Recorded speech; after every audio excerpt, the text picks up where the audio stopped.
जिस रास्ते से भगवान श्री रामचंद्र जी वनवास जा रहे थे, वहीं पर एक कोल भीलू का सुंदर नगर था जिसका नाम था श्रृंगवेरपुर।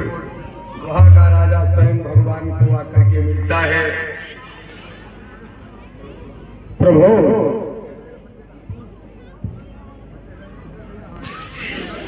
कहो निषाद राज।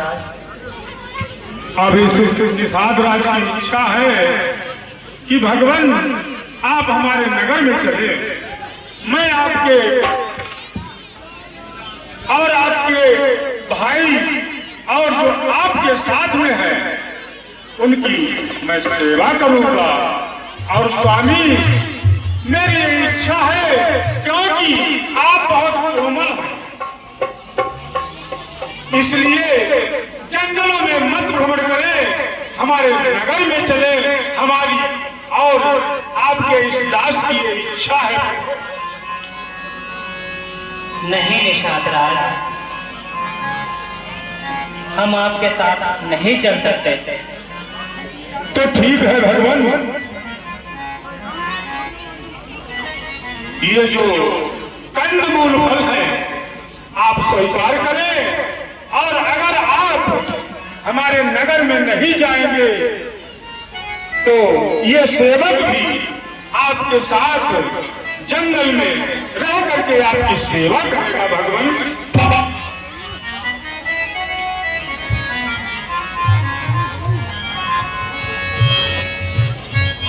कहा नाथपुर में चलो, तब बोले श्री राम, 14 वर्ष में करेंगे बस्ती में विश्राम।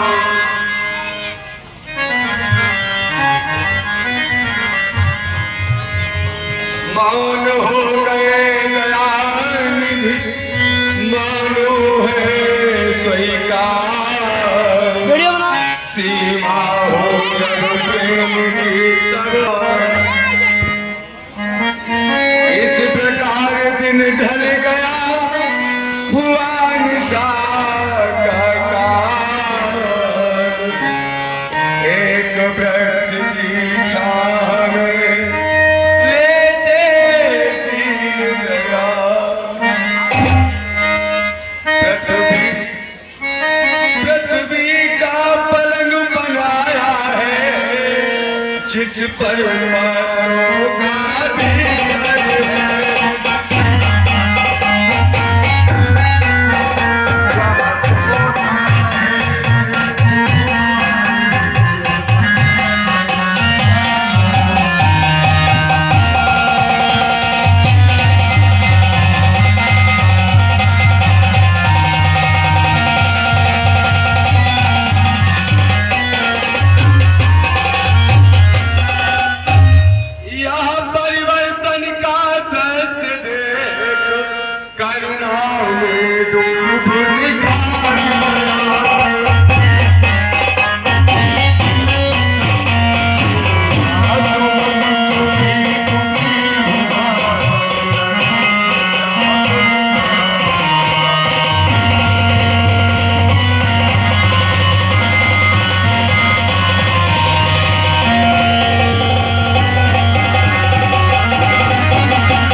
इस प्रकार सत्संग में बीत गई वो रात, राम सिया वन में जगे, जग में हुआ प्रभात।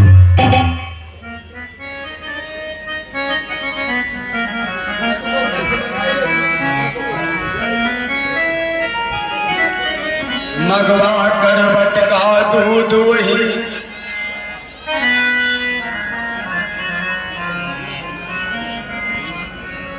भैया लक्ष्मण, तुम जो है कहीं से बटका दूध ले आओ भैया। मगवा करवट का दूध वही, सिर जटा बनाई रघुवर।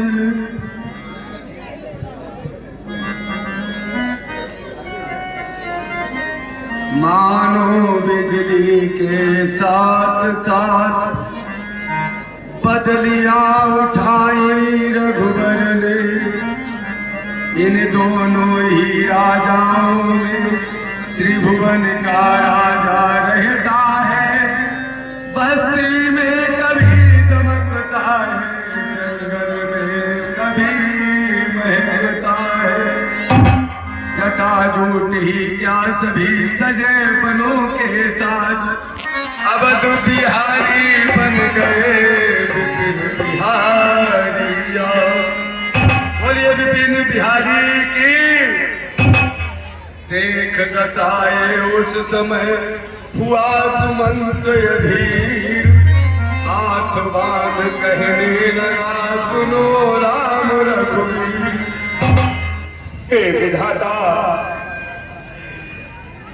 इन तीनों को दिखाने से पहले इस बूढ़े को क्यों नहीं उठा लेता? मैं क्या देख रहा हूं? जो पैर कभी गालियों से नीचे नहीं उतरे, वो पैर आज कंकड़ पत्थर और कांटों में भुन गए। अब देखा जाता है नहीं, बनका यह श्रृंगार। वापिस चलिए अवध को, लगे सम्मुख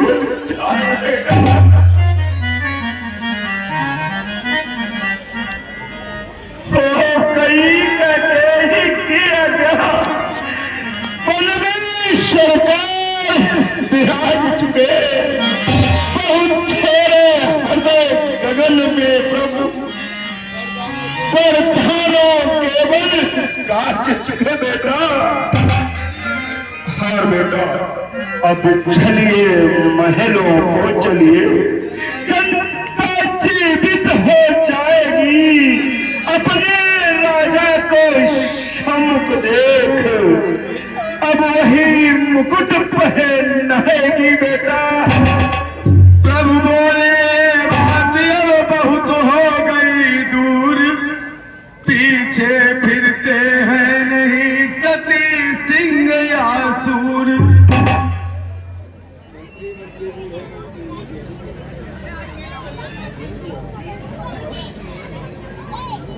तात, खो बेटा, आपने तो अपनी इच्छा व्यक्त कर दी तात, परंतु मेरी भी बात सुनो तात।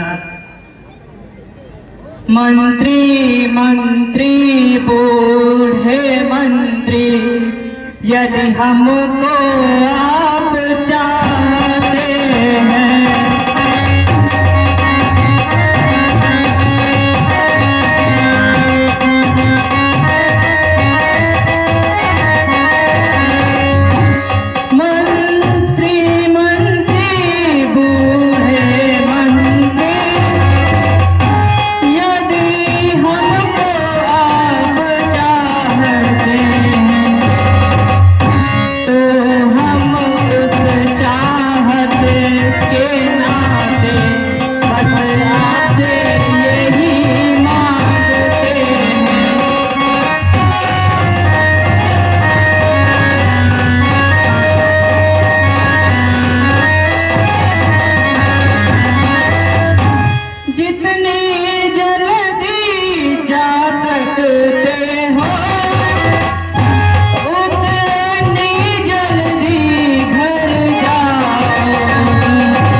बेटा ये क्या कर रहे हो?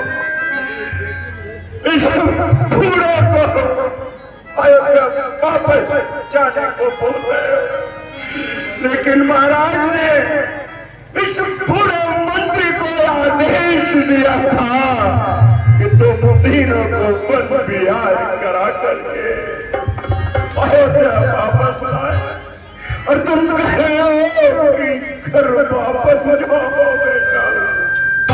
मैंने तुम्हारी ये बात नहीं मानी बेटा, क्योंकि ये मंत्री हमेशा अपने राजाओं की आज्ञा का पालन करता है, लेकिन यह दाइश भी अपनी कुछ विनती करता है बेटा, उसे भी सुनो।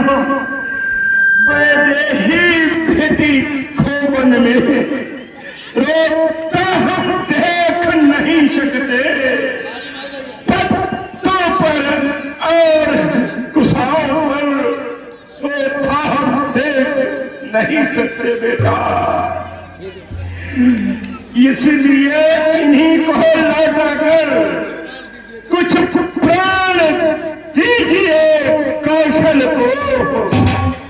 यदि यह भी फन की ओर गई तो मरा समझिए कौशल को बेटा।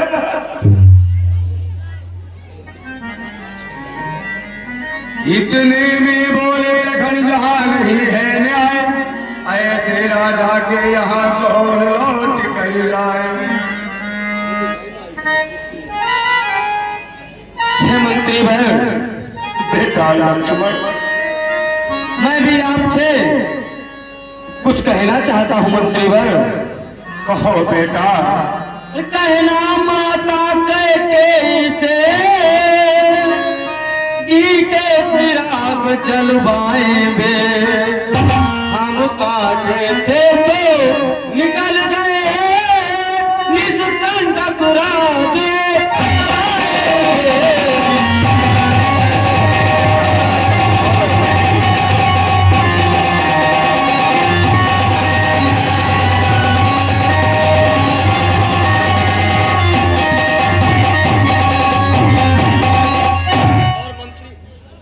मंत्री भर, बेटा लक्ष्मण, यह भी कह देना क्षमा करे, हम बेटे बे महतारी हैं, और जो कृपा उन्होंने हम पर की हम उसके भी आभारी हैं।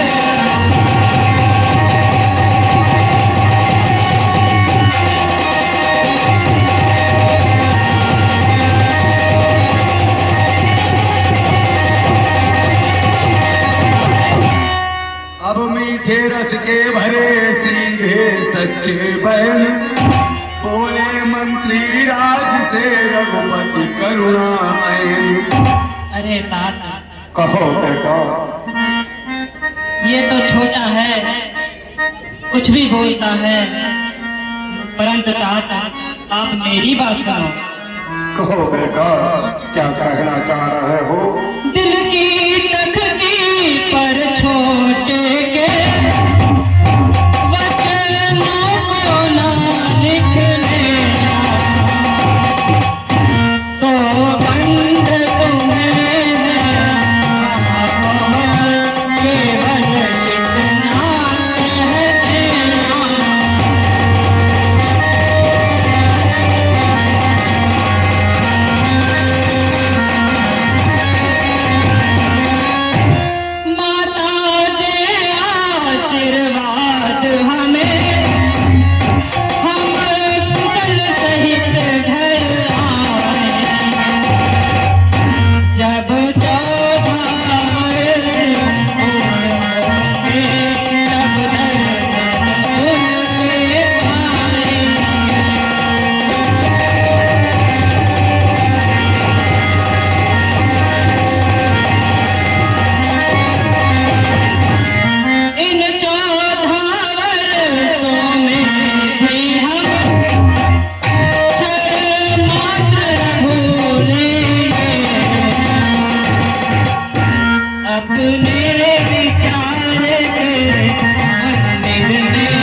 तुम ये क्या कह रहे हो?